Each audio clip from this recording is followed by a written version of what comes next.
Assalamualaikum warahmatullahi wabarakatuh. Pada kesempatan kali ini, saya akan memaparkan analisis kebangkrutan pada PT Darya Varia Laboratoria.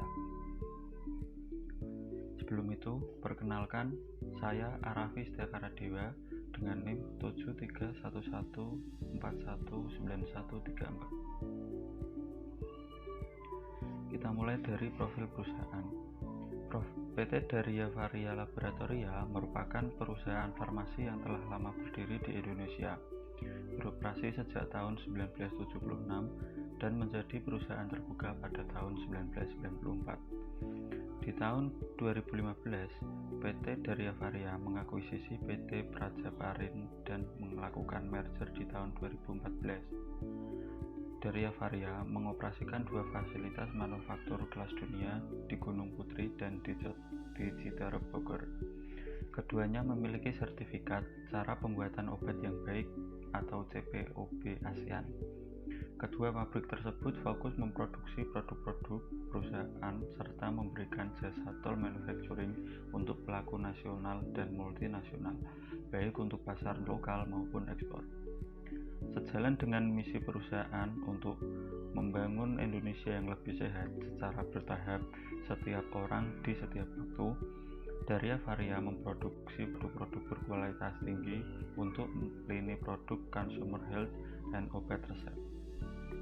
Membangun merek yang kuat, terpercaya, dan dikenal di seluruh Indonesia dengan melakukan pendekatan yang konsisten dan memelihara hubungan yang solid dengan semua pihak. Perusahaan berusaha mencapai visinya untuk menjadi salah satu dari 5 perusahaan farmasi terbesar di Indonesia. Saat ini 92,13% saham Darya Varia dimiliki oleh Blue Sphere Singapura yang merupakan afiliasi dari United Laboratories atau biasa disebut dengan Unilab. Unilab adalah perusahaan farmasi terbesar di Filipina, didirikan pada tahun 1945 dan saat ini memiliki jaringan afiliasi yang tersebar di negara-negara ASEAN, termasuk di Indonesia. Berikut adalah analisis multivariate untuk perusahaan go-public, di mana X1 adalah aktiva lancar dikurangi hutang lancar dibagi total aktiva, kemudian X2 adalah laba ditahan dibagi total aktiva, kemudian X3 adalah laba sebelum bunga dan pajak dibagi total aset, lalu X4 adalah nilai pasar saham biasa dan preferensi dibagi nilai buku total hutang, lalu ada X5 adalah penjualan dibagi total aset. Indikasi dari analisis multivariate: apabila nilai Z-score lebih kecil dari 1,81 mengindikasikan bahwa perusahaan berpeluang besar mengalami kebangkrutan. Kemudian apabila nilai Z-score lebih besar dari 2,99 mengindikasikan bahwa perusahaan berpeluang kecil mengalami kebangkrutan. Dan apabila Z-score lebih besar dari 1,81 dan lebih kecil dari 2,99 dapat diartikan bahwa kondisi perusahaan berada dalam area ambigu atau gray area.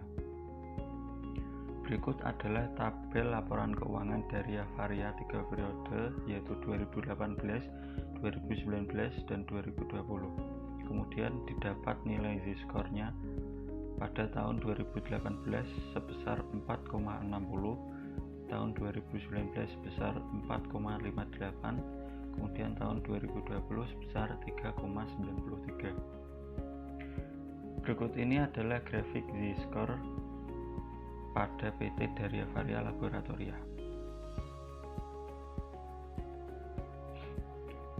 Berdasarkan hasil analisis data pada tahun 2018 hingga 2020, kondisi keuangan PT Darya Varia dapat dikatakan cukup sehat dan berpeluang kecil untuk mengalami kebangkrutan. Nilai Z-score pada 3 tahun tersebut mengalami penurunan, namun penurunan yang terjadi tidak signifikan. Hal ini terlihat bahwa penurunan nilai Z-score yang terjadi masih lebih besar dari 2,99, sehingga meskipun terjadi penurunan nilai Z-score, kondisi keuangan Daria Varia masih berpeluang kecil mengalami kebangkrutan. Kemudian berdasarkan pembahasan yang telah dilakukan, dapat disimpulkan bahwa 2018 hingga 2020 Daria Varia memiliki kondisi keuangan yang cukup baik, sehingga peluang untuk bangkrut relatif kecil. Hal ini dibuktikan dengan hasil nilai Z-score pada tahun 2018 sebesar 4,60, kemudian tahun 2019 sebesar 4,58, dan tahun 2020 sebesar 3,93, yang berarti bahwa nilai Z-score lebih besar dari 2,99. Maka dapat dikategorikan PT Daria Varia memiliki peluang bangkrut yang kecil atau minim. Kemudian terjadi penurunan nilai Z-score PT Daria Varia setiap tahunnya. Penurunan signifikan terjadi pada tahun 2020 dengan selisih sebesar 0,65 dari tahun 2019. Meskipun terjadi penurunan nilai Z-score, PT Daria Varia tetap berada pada kondisi yang cukup sehat.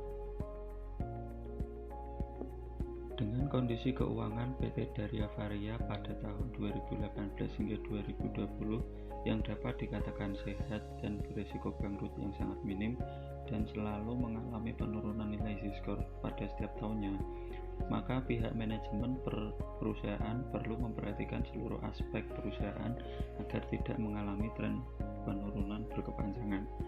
Konsistensi perusahaan juga diperlukan dalam mempertahankan dan meningkatkan produktivitas perusahaan untuk kelangsungan hidup perusahaan yang mendatang. Untuk investor, tetap diperlukan perhatian maksimal mengenai kondisi keuangan perusahaan secara keseluruhan. Tidak hanya menitikberatkan indikator-indikator kinerja keuangan dalam analisis pengambilan keputusan untuk membeli saham perusahaan manufaktur, yang kali ini adalah PT Daria Varia Laboratoria. Investor juga dituntut untuk cermat dalam faktor-faktor lain seperti pola pergerakan harga saham, kondisi makroekonomi seperti kurs rupiah, suku bunga dan inflasi, dan juga bursa saham global. Indikator-indikator keuangan tersebut hanya sebatas bisa menentukan kemungkinan perusahaan akan bangkrut atau sehat, dan belum mencerminkan kinerja keuangan yang maksimal. Sekian pemaparan analisis kebangkrutan dari saya. Kurang lebihnya mohon maaf. Terima kasih. Wassalamualaikum warahmatullahi wabarakatuh.